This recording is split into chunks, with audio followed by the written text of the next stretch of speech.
Why China must be strong. Listen carefully.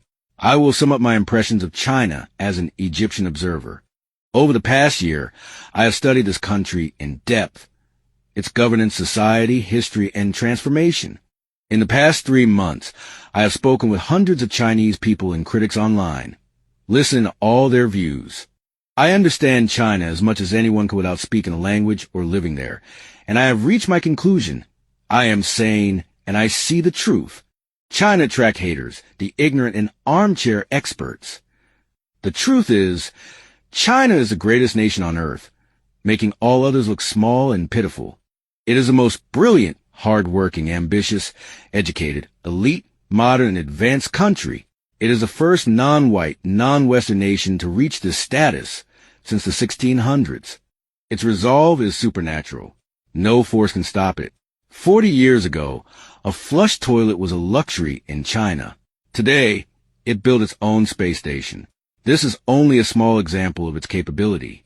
I am a patriotic Egyptian and Middle Easterner, yet I admit frankly, compared to the Chinese, we are like foolish monkeys.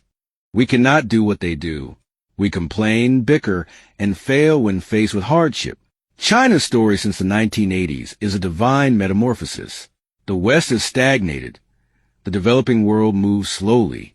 China is the mother of all bullet trains, creating amazing new things every single day. Unlike America, Britain, France, Germany, Spain, Portugal, powers that rose by conquering and looting, China rises without dominating or stealing from anyone. The West hates and fears China's rise. They cannot believe their 400-year hegemony is being challenged. They spread lies, demonize China, impose sanctions, and try to destroy it, short of nuclear war. The West accuses China of all kinds of crimes, but China has not invaded, bombed, or sanctioned any country since 1979. It has not overthrown any foreign government. The West has killed millions in the past 30 years, destroyed entire regions. Yet their media portrays China as a threat. They want you to fear a nation that never harmed you, so they can keep raping and plundering the world. China is the only country in the global South that can stand up to the West.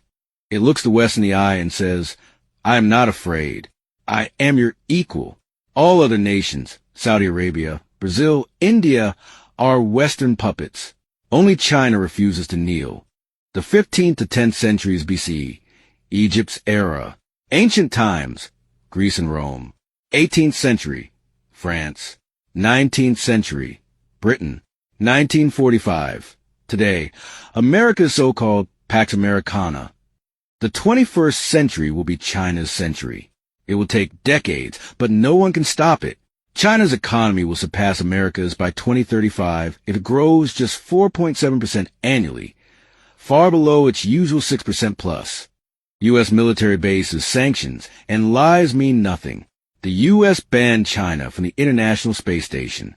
China built its own in 10 years. America spends $800 billion a year on wars, 800 bases, 13,000 planes, 500 warships, 6,000 nuclear weapons, but lacks China's invincible national will. America takes 5 years to fix a bridge. China takes 43 hours. China doesn't need to be a military superpower. Life in China is better than in any of the past 5,000 years. America's quality of life peaked in the 1960s. Those days are gone. China will be the next global power. The Chinese are superior to us in every way, a fact no one can change, like evolution. Why is this a problem? Why fear it? Why can't it mean a better world? You fools talk as if China will be the next colonizer. America invaded or overthrew 20 governments in 32 years. You forget that because of Beyonce, Game of Thrones, and Snapchat. You say, I fear China. It's big and fast. But that's Western propaganda. You have no proof. China's rise is not about hegemony. It's about justice. A world led by China will end Western monopoly, bring fairness to the global South, and let all nations stand equal. This is why China must be strong. For itself, for the non-Western world, and for a better, more just planet.